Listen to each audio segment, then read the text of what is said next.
Storm video recap with myself and my trusty sidekick. I'm sitting over here. Hi, it's Matt.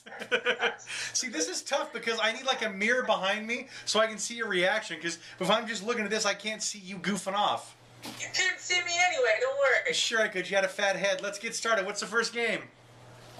The first game is actually the big matchup of the week. Was Camp Krusty versus the worst team ever. Ugh, worst game ever. That's what I'm calling Camp it. Krusty 138 versus worst team ever with a measly 128. Supreme. Measly, I'm 10 points. It's not like you slaughtered me, so ease back, stud. And that was with Frank Gore getting one, thank you very much. You had a big day. You started off strong with Matt Ryan on Thursday for 29.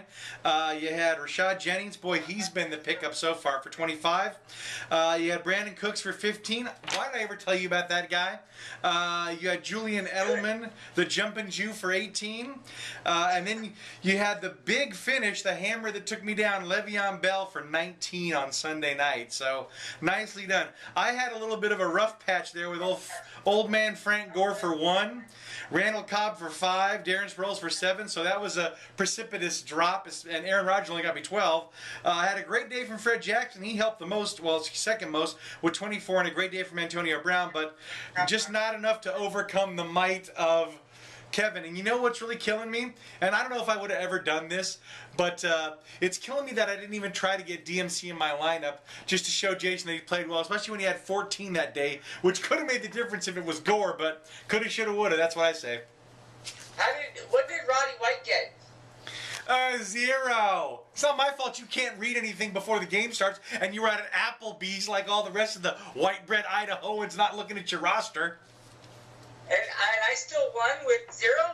Yeah, you did. I had 1, okay, so it's a wash. And I had a lot more guys go bad than yours, so you better just enjoy this victory. Now, let's move on. What's the next game? The next game was the Wild Poopers versus Ralph Wiggum Experience. Ralph Wiggum victorious, 109 versus 95 by the Wild Poopers. Boy, another game that had the league in uproar. Everybody was hoping that Cat would beat Big Papa J, but unfortunately he eked another one out, which really killed me, with stinking Wes Welker, Mr. I Love the PEDs, for 12. Jeremy Macklin had a big day for 13, so that was nice. That was a great game. Did you see any of that Philadelphia Redskins game? Yes. That was crazy. Tony Romo in a... The Cardiac Kids, I'm nicknaming them for the first part of the season here. Which ones? The Redskins? Really? Yeah, they're the first team, the first team ever to go double digits behind and come back to win for the first 3 games of the season. Some weird stat like that. I'm glad you wrote that down. I thought you meant the Cardiac Kids named the Cowboys, who almost lost to St. Louis, but Tony Romo led him back with 21. So he had a big day there. Cat had some good games from Cam Newton. Even in his loss at Pittsburgh, he still managed to get 14. Again, that's more than Aaron Rodgers. Thank you. And Calvin Johnson for 14. Cordell Patterson for 14. Not enough to overcome Big J. So let's move on to the next game. Well, before we move on, just a note for Kat. I'm pretty sure Calvin Johnson is done, so let's talk trades. Okay. The next one, we've got Krusty's Clown College. Just falls a little shy against the punishment due. They lose by 6 points, 129 to 123. Tough start for Josh so far, but there's time left. Josh is still banking on that whole Josh Gordon thing coming back in Week 10. I keep telling him he has to win to get into the playoffs for Week 10 to matter, so he needs to pick it up and get a few wins. Again, this is another one that crushed everybody with the toe crusher Todd taking it down with Des Bryant with a big 22, Alshon Jeffrey for 21. Boy, that was good. That was Monday night's game, huh? That was big. Marshawn Lynch, beast mode. What a game that was. Did you watch the Denver-Seattle one? I did, yes. Yeah, that was an incredible comeback with 27. A rematch. A Super Bowl rematch. Yeah, but a whole lot better than the Super Bowl was, that's for sure. So Marshawn Lynch for 27. And it wasn't like Josh had a bad day. He had Deshaun Jackson for 26, Emmanuel Sanders for 27, but fell really short with Chris Johnson and Monte Ball for a combined 6. Ouch. Next game. Why am I screaming? We've got your mom's game. Braille Bombers versus the Rockland Smashers. Rockland puts up, I think, the big score of the week, 157 versus 98. Don't start getting on Clemens, Jock, now. Just, again, don't get so excited for your boyfriend. Yes? I just think you're good. You would never say anything bad about that guy.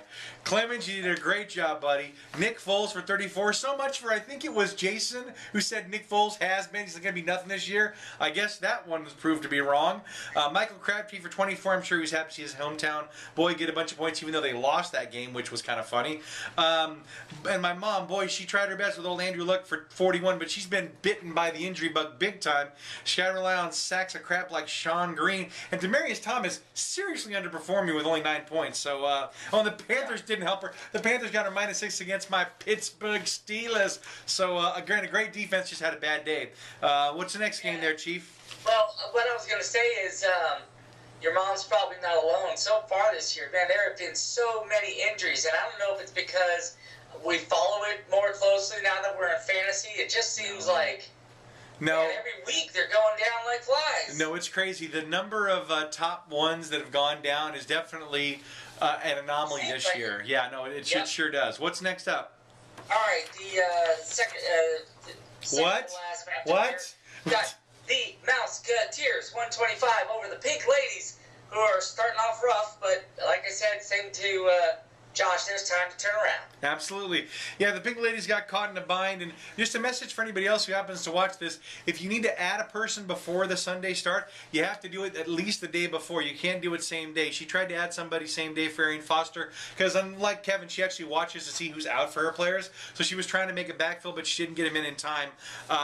So that was a late time scratch that she couldn't fill, so it ended up with a 0 there. But Terry had a good day with Peyton Manning, her husband, for 26. A.J. Green for 18, so much for that turf toe. Lamar Miller, nice day with 18. Where was that last year for my mom? Maud Bradshaw for 15. Again, he's the Steeler in Indianapolis there. And T.Y. Hilton, as Paul used to call him, thank you for 13. So good job, Terry. Congrats on the win. All right, finally, we've got the Malibu Stacy's. Yes!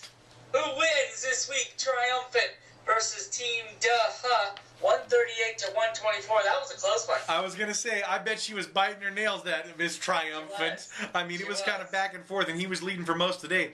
Yeah, so Joe had a good day with DeMarco Murray for 23, Pierre Garçon for 32, Michael Floyd. That's what he should have kept. Yeah, Michael Floyd for 18, very good. But she came back strong with Jay Cutler and Matt Forte for 20 and 13, respectively. Julio Jones had 39 on Thursday. That's just wrong. Victor Cruz finally got some salsa dancing done for 23. So congrats to the Malibu Stacy's. Nice win, Joe. Pick up the pieces, brother, and get to a win. Next up, we got the standings. So you ready for the standings? Yeah, you want to do it or do you want me to do it? It's up to you. You can do it. I'm on NFC or AFC. You want to do one, I'll do the other? I'll do it right now. Okay, ready? I've been ready. All right, I'll do NFC, you do AFC. That's what I just said. Quit padding for time. Get to it. All right. NFC, which I don't understand, has got the worst team ever in a 1, 2, 3, 4-way tie for first, except in the head-to-head, I win. I win. It's called points, buddy. I got the most points. All right. So we've got a 4-way tie for first. That tie is worst team ever, 2-1. Camp Krusty 2-1. The Punishment Due 2-1. And the Ralph Wiggum Experience also at 2-1. What a crazy division. And then bringing up the rear, we got the Wild Poopers and Krusty's Clown College. Over. The AFC, Matthew. AFC, we got Rockland Smashers, Kevin's love child with 3-0, not even been touched by anybody except Kevin. Team Mouseketeers and Braille Bombers tied for second and third there for at 2-1 respectively. Malibu Stacy's and Team Duh with 1 and 2, and the Poor Pink Ladies, they're following Josh's trail with 0 and 3. So you cellar dwellers need to get going on the stick and get a few wins here. How about points? Do you want to do points? You do the points. All right. So the points right now, we'll just go over the top. NFC, that'd be me. Thank you very much with 463. You're behind me, though, at 413, so only 50 more to catch me around. Kevin is leading everybody with 491. He's going to break 500 for sure this week. And Mouseketeers is back all the way at 358. So they got some work to do in that AFC, but in our division, we're pretty tight. Okay. All right, how about some free agent action today? It was wild and woolly. I got it all broke down. You want